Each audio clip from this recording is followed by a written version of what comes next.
Hi, welcome back. We are on episode 64. Boy, we've been smoking through this, haven't we? I'm trying to, yeah. So 64, we're going to be concentrating on the famous encounter between Saul of Tarsus, known as the Apostle Paul. I don't know how they could even qualify him as an apostle, but anyway, and Yeshua. Right. Okay, so this is all Are you gonna let us know why he shouldn't be qualified as an apostle? Yeah, we're through going to this? talk We're gonna about that. Okay. Yeah. And we will hear it from the lips of Yeshua, what he thinks about him. Okay. And I think once our audience understand who Saul of Tarsus is, maybe they have a better understanding about all the things which are happening for the past 2,000 years and also right now. Right. Because there's a lot happening right now. Yes, exactly. I feel like we're stuck in a loop or something. Definitely. Yeah. So Yeshua is in the Carmel School of Mystery. He's having a regular interaction with Joachim, the Venerable, the head of the school. But beside that, he's not seeing anybody. Okay. And what he has been noticing, because of his multiple trips in the astral plane, he sees that all his disciples are being persecuted, massacred, beaten, some are in prison. So he's wondering, will they all have to leave the country? And the question was actually becoming very repetitive as Yeshua was entering his fourth years in the hills of the Carmel school. So this is his fourth years being spent there. You know, as you're reading that, I feel like you're talking about today. It's really interesting. Yeah. Like what's happened in the Middle East right now. Right. And, people have been forced to have to leave. And yeah. Okay. So he's spending most of his time on that terrace, which is adjacent to his cell, which is, drenched with sun and wind. And a lot of seabirds are visiting him without fear. They are used to his physical silhouette and the color of his soul. I suspect, it's more the aura emanated by his body and the frequency that is attracting them. Yeah. And so quite often Yeshua is feeding them with a few crumbs of his meager lunches, whatever he has left, he's giving it to the birds. And the departure of his close disciples for other horizon is becoming increasingly needed, They absolutely needed that. And even for Miriam, his wife, the flapping of the seagull wings, behind him is a sign to remind you of his urgency, I mean, again, you can read the sign of nature and the messages being conveyed by the animals, right? Right. As important information. Oh, absolutely. And you can do what you want with them. I always look up totem animals, some possum crosses the road or bee lands on my car. I always look them up. Or a bird flies right in front of you. Yeah, you definitely want to look up those messages. And this decision was driven, by the desire to save lives and allow some pearls of love to be shared and distributed in other places where they will be received in a better way. Right. Yeah. So a year ago, Eleazar, also known as the Apostle John, had taken Miriam, the mother of Yeshua, out of Judea and Palestine. It was becoming really too dangerous for them to stay here, So using a ship from Uncle Yusuf fleet of ships, he has taken them to the harbor of Caesarea and then to the city of Ephesus. Okay, did I pronounce it right? Yeah, you did. Yeah. Definitely. So they had sailed to Greece. I think Ephesus right now is in Turkey, right? Right. But at that time, it was part of the Greek islands. So they had decided to run away from a very dangerous place and spread their message to other countries. After all, if the message was not well received in Judea, perhaps it would be welcome in other places. Right. So, in fact, the mystery of Golgotha, which is the crucifixion of Yeshua and the insertion of the Christic energy into Jerusalem, had boosted the motivations and forces of quite a few disciples, giving them oratory skills and healing powers, as a consequence. And this was due to an augmentation of the eighth chakra, known as the phenomenon of the Pentecostal. Oh, okay. So today we are celebrating the Pentecostal, but we have no clue that it is linked to the augmentation of energy on the eighth chakra. Right? I didn't know that. Yeah. So Yeshua was very happy to learn about the departure of his mother and younger sister. Yeah. So the people who went to Greece are the mother, Betsabe, Sarah, the sister of Yeshua, Tadde, his brother, Barthélemy, and a few others. So we will meet again those people in the future. And so they were disguised as fishermen. They had sailed to a small community in the antique Greek harbor of Ephesus. And that small community was comprised mostly of healers and therapists trained in Egypt. Okay. So there is a communication between the healing schools of Egypt and that place in Greece. Yeah. And Yeshua, however, was worried about Miriam, his wife, Shlomit, Yakuba, Peter, Andrew, Jacob, Thomas, Simon, and many others, including his uncle Yusuf also. So to help people, Yeshua is trying to create thought forms to protect his disciples so that nobody would hurt them or insult them. The talent to become human was only obtained after a very long walk, as we know, right? Many, many incarnations. So when you say he created thought forms, he just kind of put a bubble around them? Yes, probably a bubble of protection. Okay. Just to make sure that they are not being harassed, arrested, beaten, or even killed. So one night, Yeshua's soul is called by a scream that originated near the lake of Kinnereth, near Gennesaret. And it was the scream of a few families that were crying their deads. Crying their what? Their deads, dead people. Oh, the people who have died. Yes. Oh, okay. So what he could see is that 3 bodies were laying in the middle of a courtyard. And Yeshua recognized a man, silent, praying, and devastated. It is Toby. So he was one of the young men who had called Yeshua before he started teaching on his return from Egypt. So I would have to send back the audience to one of the early episodes when Yeshua comes back from Egypt at the age of 30 years old or something like that. And he meets 4 young people near the school of Jericho, the Essenian monastery of Jericho. Yeah. And although, Toby was not a disciple per se, they were always exchanging a few words between him and Yeshua whenever they see each other. And reading his aura, Yeshua realized that Toby was the last and only survivor of a repression done by the Romans the day before. So what had happened is that a small group of fishermen were talking about Yeshua near a well when 4 Roman soldiers riding horses came and massacred everybody. Just out of nowhere, They just decided to kill all these people. Sounds like what we are doing today, repeating history. Yeah. So everybody was trying to escape, but dust and blood was everywhere. And Yeshua is thinking, one more massacre. And all these in the name of love. Right. Yeah. So he's trying to think about, how to define love. How to be simultaneously in the action and the non-action, in the balance and in the chaos, how to master contraries.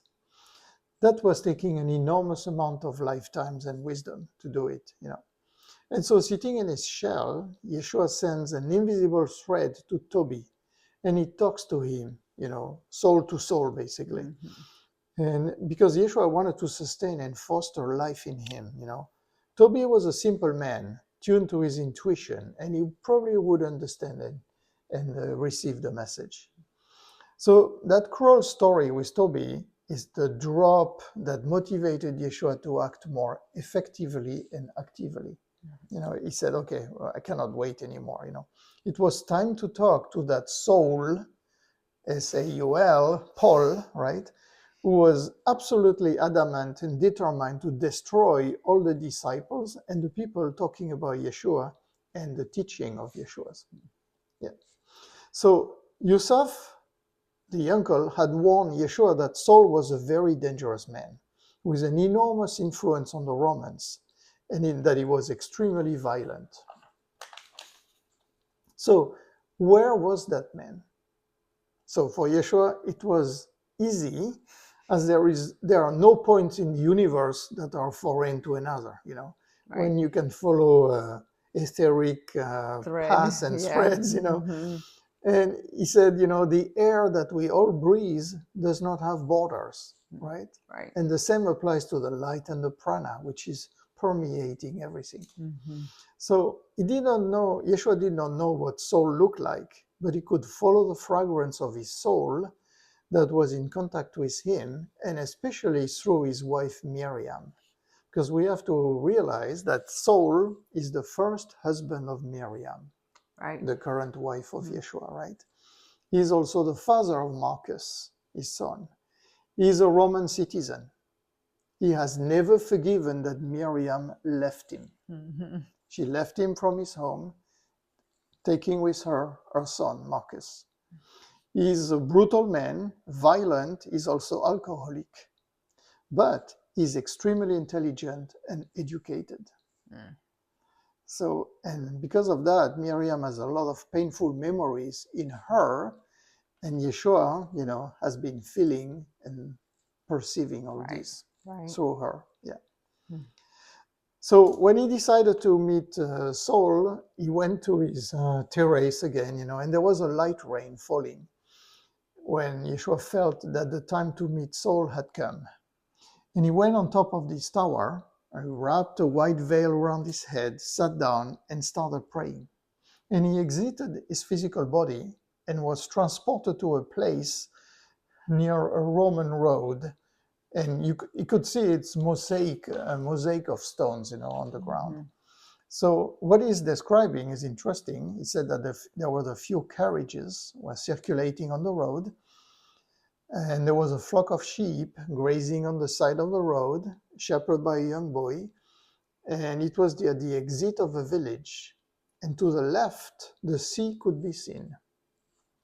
So the tradition says that Yeshua met Saul on the road to Damascus, but Damascus is very far away. So obviously that meeting took place probably in Galilee or the northern part of Galilee, not too far from the sea. So there was a tavern nearby with customers, and customers were sitting and speaking loudly. And tied to a wall, there were a few horses and donkeys who were actually chasing the flies with their tails, sweeping. Yeah. So these are all the details given by the Akashic memories, right? So it allows us to paint a precise picture about where it's taking place. And there was a man wearing a long robe tightly attached to his waist. He was standing near the animals, and on his belt was a large knife in its sheath. And Yeshua knows that this is Saul, the first husband of Miriam, the father of Marcus. And so he's getting closer to him. It's still invisible, right? He's in a different plane, a different vibration. Right. And Saul must have felt a presence, because he turned around, while caressing his small beard. He was sweating a lot, obviously not at ease with himself. And Yeshua decides to whisper his name in his ear, and he said, Saul. And Saul turned around and glanced at a few customers, not far away, but those people were still drinking and joking, like they didn't, not concerned by the presence of something, Saul, whatever, And then Yeshua does it again, and Saul. And this time Saul jolted, and walked behind the horse and donkeys, visibly disturbed. And it was now time for Yeshua to appear in front of Saul in his light body. So using all his love, compassion, and peace, Yeshua is gathering the seeds of life, which are basically molecules, of matters, and required to create his light body. So he's gonna turn his astral body, and into something visible Right. to Saul. And Saul is completely surprised, and he cannot stop a scream. And the body of Yeshua is now in front of him, radiating light, because it's still in his light body, and he's emanating a big aura around him. Mm-hmm. And at that time, Saul backs off, 3 steps. His eyes are dilated by fear, and his breath is completely blocked. Cannot believe what he's saying. And after a little while, he says, "Who are you?" He finally managed to say something. Mm-hmm. And Yeshua tells him, "I am the one that you are looking for, Saul." And Saul responds, "I'm not searching for anybody." And Yeshua says, "Really? Here you are?" And Saul says, "Do not look at me like that. Forgive me." Hmm. And at that point, Saul kneels on the ground, his voice barely audible, And Yeshua tells him, "To forgive you? Why? Is your heart so heavy?" And Saul says, "No, yes, I do not know. Your light, you're piercing through me." So obviously, Yeah, he could feel the energy. he could feel the and, energy and the light coming It out kind of of him. freaked him out, Yeah, especially back then, right? right. To see something like that. Yes. I mean, it's like us, if we were Well, facing an even extraterrestrial. today, we probably Yeah. freak out. And Saul continues and says, "Are you Yeshua, the one they call the Blessed One?" And Yeshua responds, "I am him." And at that point, Saul places his forehead on the ground, and his entire soul is running in tears. Mhm. He's just a fountain of tears. Yeah. And Yeshua asks him, "Why do you hit me every day, my brother? Do you hate to love?" Mhm. And Saul managed to stutter and says, "But I'm not hitting you." And Yeshua responds, "You are hitting the men and women who are learning how to love through me. It is the same thing." And Saul is crying so much that he cannot even respond. And Yeshua summons him even more. He says, "Answer me, my brother. Do you hate loving?" Hmm. And Saul, after a little while, says, "I do not know how to love." What is it to love? And Yeshua says, "If I came to you, it is to teach you that. You love wine, isn't it?" And Saul says, "Yes." And Yeshua responds, "So if this euphoric state that you find in the wine could be felt one day with men and women of this world, how would you like that? This is love, an euphoria that takes you higher than yourself. Stand up now." And Saul cannot lift himself up, only his face. He stuttered, "I loved once." And we know who this is all about, right? Right. His first wife, Miriam. Mhm. And Yeshua says, "Do you think that? You honed. It is different. Yeah. You cannot lose what you do not hone. Love will not go away if you do not choke it. And know that this truth is valid for the men and the women, but it's also valid and true for the eternal. Love is one soul. In its eyes, there is no law or I. To the one who knows how to drink it, love offers a sacred expansion. If what you feel is restricting you, then it is not love. It is to become lost and to suffer. Do you want to suffer, soul?" And Saul managed to say, "Who wants to suffer?" And Yeshua responds, "Therefore, stand up and release your ego. I'm telling you, by relaxing your fist, you're liberating yourself and starting to love." And Saul says, "Why do you want me to love myself?" And Yeshua responds, because because life was given to you, and the eternal is the memory of life. And even if you try to reject it, it will still fill up your chest. Soul, now, look at me. Throw away your knife. Take your horse. Get back to yourself and remember about the euphoria of loving. And Saul, again, being intellectual, how do you know my name? And Yeshua responds, how about you? You managed to recognize me. And he never met him. Yeah, interesting. Yeah. And these were the last words exchanged with Saul. Okay, so this is very important. No matter what Saul may have written, in his many books, and Gospels, according to the Akashic memories, these are the only words that were exchanged between the two men. Can't get a whole Bible out of Right, that. yeah. So Yeshua knew that these words would be like thunder to awake Saul and start changing him. He was really in dire need of that, And without waiting, Yeshua disassembles the molecule of his body and he becomes invisible again. But he's not flying back immediately. He's gonna watch Saul getting up, looking around, walking towards a flock of sheep, completely almost knocked out. What happened to me? Right. And at that point, quickly Yeshua returns to the top of the tower and re-enters his physical body. And when he came back, the rain had stopped. So we can assume that maybe the meeting lasts half an hour or something like that, barely. So now it has been, and these are the words of Yeshua. It has been written that Yeshua went to meet Saul on the road to Damascus, okay? And Yeshua, honestly, is not sure of the exact location. He didn't know. I mean, he was following the thread of the soul of Saul. Oh, right? Okay.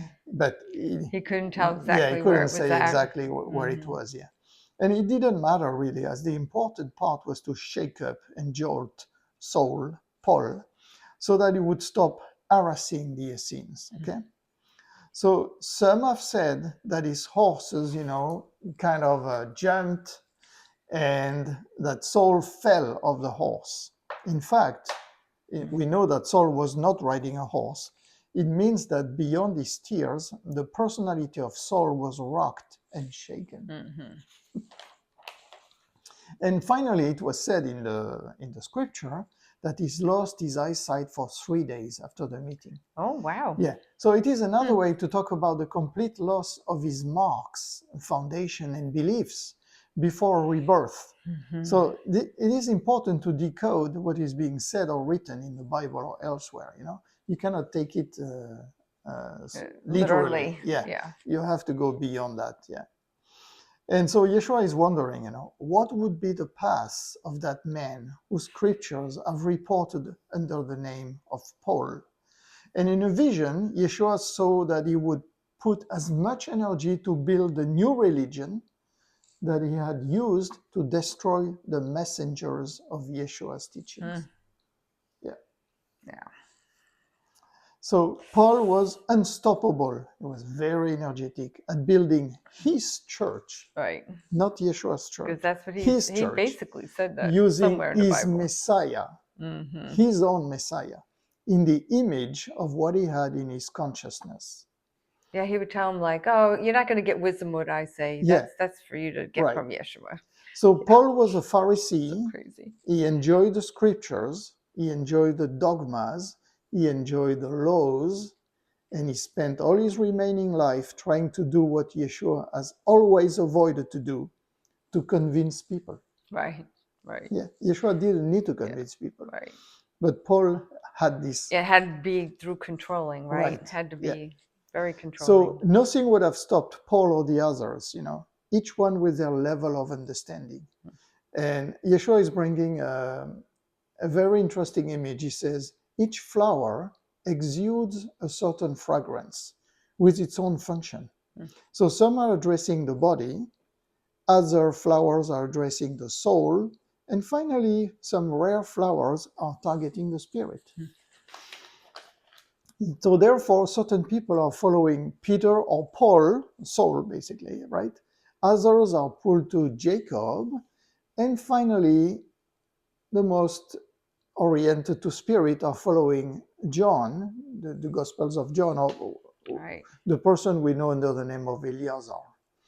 So Yeshua always taught that it was up to each one to find a flower that matches your needs, while accepting the flowers of others. And they are all part of the same bouquet. Now you're asking for too much. Devotion, knowledge, and experience are not opposed to each other, I'll say. All three are the steps of the same staircase linking the low to the high. So there would be a lot to say about, what Paul has been doing. If we have time in the future, we will talk also about the meeting of Paul and of Eleazar in Greece, because Paul spent about 2 years in Ephesus, trying to teach the Greek about his own religion. His own religion, yeah. So that was interesting. That supposedly came from Yeshua. Right, yeah. So, and I think it's, again, I'm going to insist on that. Paul pretends to be the first disciple of Yeshua.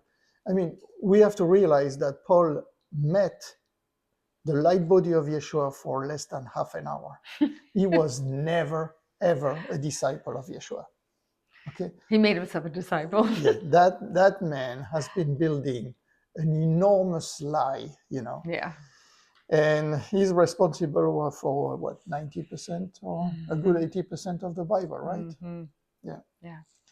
And I would. Well, that's what they preach every Sunday. Yeah, that's what they preach every Sunday, especially in the Christian religion. Right. Yeah. Oh yeah, definitely in the Christian religion. More than in the Catholic religion. Yeah.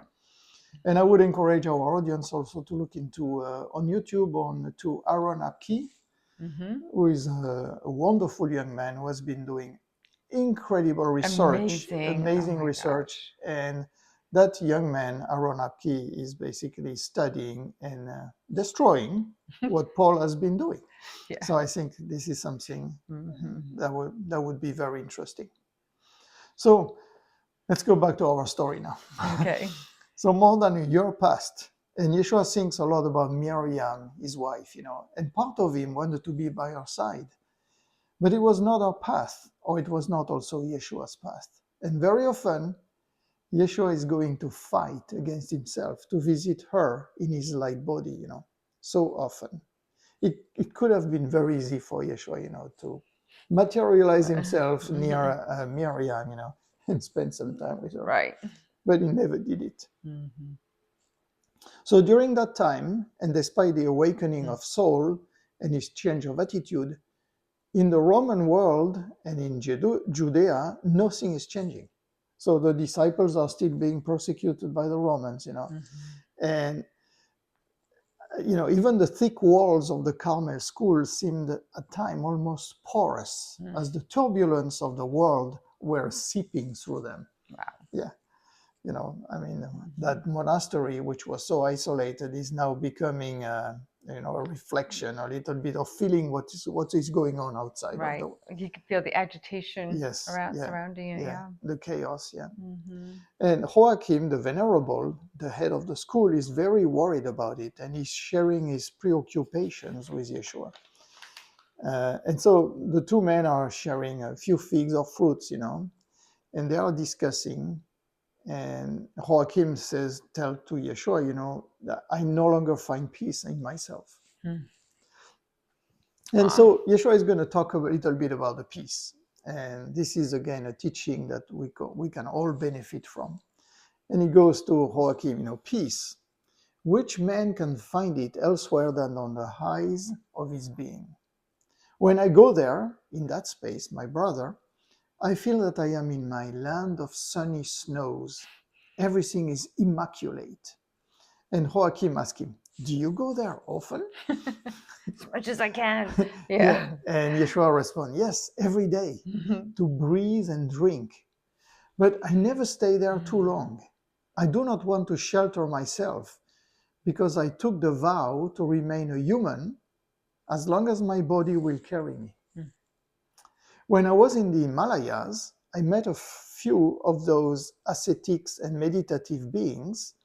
They were remarkable of purity, but a lot of them were finding a refuge in the peace or hiding into the peace. Their peace. Right? It is their peace. It's not the peace of the world. And Yeshua continues, there were beautiful souls. However, even the most beautiful souls have the talent to weave their traps. There is a peace that we call the cold peace. It is the daughter of some egoism residuals and a folding upon self, which is showing the shadow of a few last fears. And it is important to stay in touch with the problems and struggles of this world. The path to spirit cannot isolate you from the realm of illusion. Right? Do you understand, Joachim? The path of the human to spirit is not a goal in itself. In my heart, it is an attitude and implication of the being to find the harmony and felicity not only for self, but for all forms of living. Right. So he continues talking to Joachim. So what is felicity? It's an enormous happiness where all illusions disappear. You know all that, but tell me how to teach a path to harmony and happiness when inequity, imbalance, and even atrocities are everywhere. Peace through the chaos. Yeah, peace through the chaos. Yeah. So compassion and coherence want to devitalize these negative aspects instead of ignoring them, as in the cold peace. No, Joachim, the path to spirit is not limited to those who live in a position of comfort in their inner lake of peace, without addressing the questions of life. The path to spirit is the business of men and women in action, engaged, and willing much more than ascetics monks without muscles and blood. Yeah, that's very important. And he continues and he says, every refuge has its limits. So I'm telling you, my brother Joachim, the fact that you wonder about peace means that your heart is alive. Unfortunately, 2 weeks later, Joachim, who was now a very old man, transitioned with a smile on his face. And Yeshua was alone with him when it happened and did not have any sadness, as he knew that Joachim's soul was returning to its home. Yeah. So, of course, another venerable is going to take the succession of the school, but that man was very distant with Yeshua, and he was probably afraid that Yeshua wanted to take over his position. So, Joachim gone, Yeshua became even more solitary, almost invisible in his cell, at the top of his tower. Nobody ever saw him in the main hall room.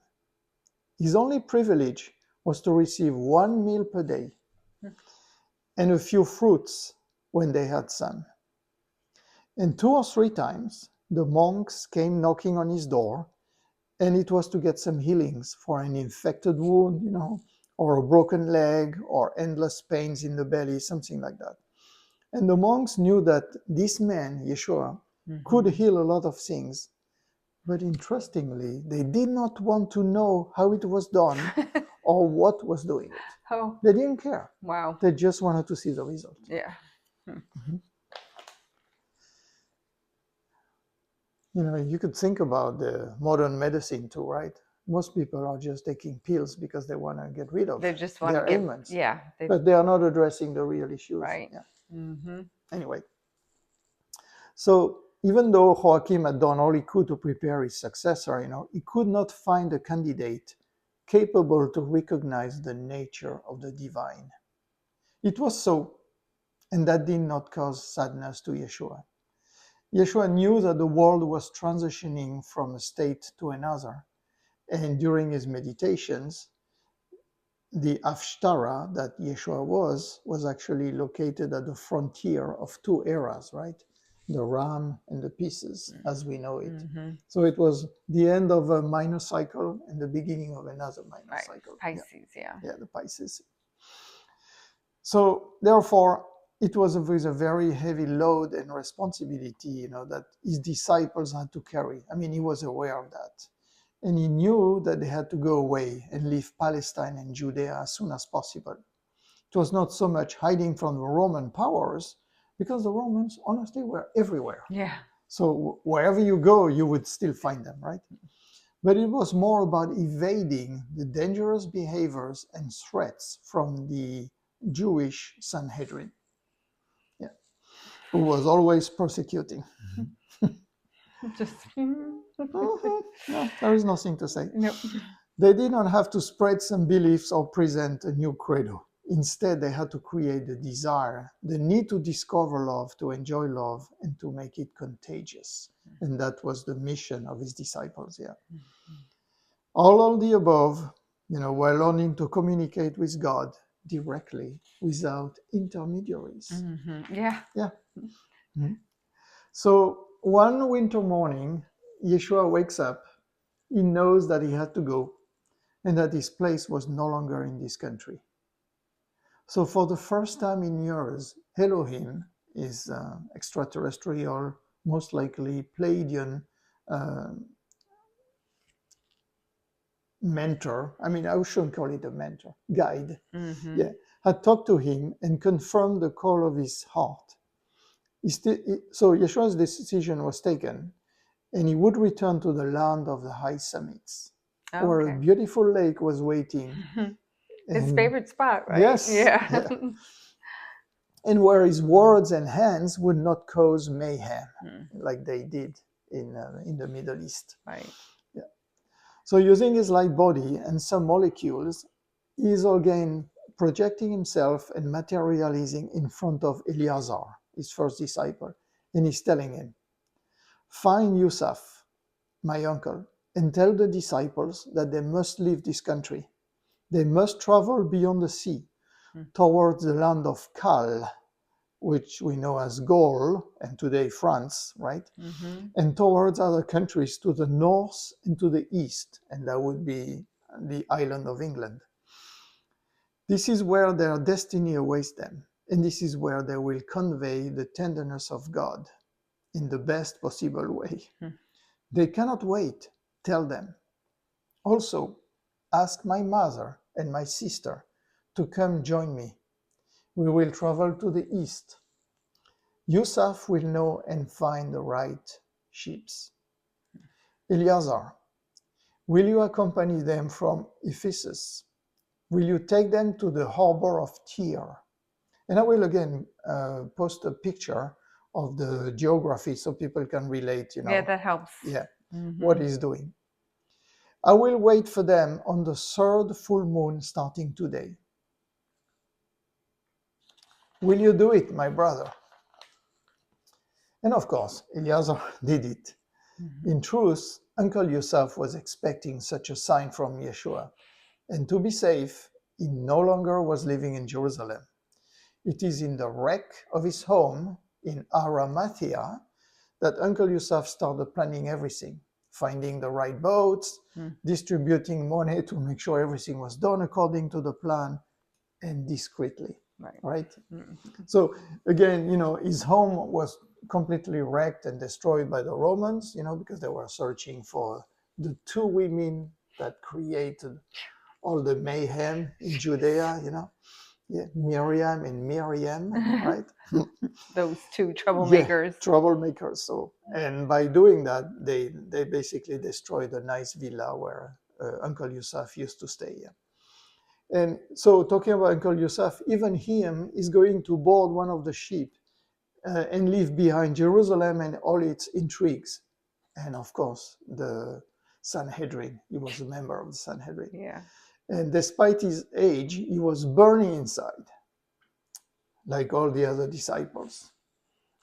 So this man was very wealthy. We know that he was very wealthy. He had a fleet of ships, but at that point, he's basically abandoning and giving up everything. Yeah. Again, it's a transition phase, right? Right. And the day Yeshua goes, he only has a small bag of fabric, a spare robe, a wooden bowl, and his coat of brown wool, when he leaves the Carmel. Boy, I know what I'm thinking about our move. Yes. I wish that was all we had. Our life is a little bit more complicated Yes. nowadays. Yeah. So Yeshua never said where he was going.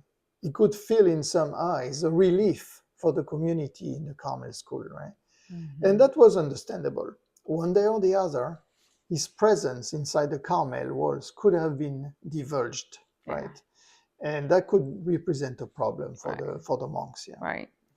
And so on the way out, Yeshua does not look back on his way down the hill, preferring to keep the image and the memories of yesteryears. And it had been a long time since Yeshua had been walking. And he was so happy to do that because for the past, 4 or 5 years, he has been in his cell mostly, right? Right.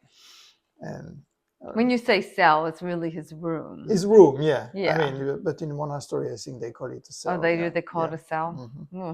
But because it's just 4 walls and a little bed, So, however, after a few miles of walking, he realized that his feet were still fragile despite the years past, and they would have to get used to walking again. So yeah, because he was a big walker. Yes, he was a big walker, but again, the crucifixion has been damaging his feet a lot. So the walk along the coastline to Ptolemais, the harbor of Ptolemais, and then Tyre, and again, we will refer to the map, would not be so bad. But after that, he would have to walk to the Levant, to Damascus, and he would never end. So he's thinking, "Oh, Miriam, my mother," cried Yeshua when 3 days later he saw the towers and the rocks of the harbor of Tyre. "Oh, mother, will you follow me? It is near me that you must now leave that piece of the journey. I saw it and I heard it." So we will see in the next episode, how he meets up with his mom. He meets up with his mom, Mother Mary, his sister, and a couple of other people, and they all decide to walk to Kashmir again. Oh, okay. Yeah. Very good. Yeah.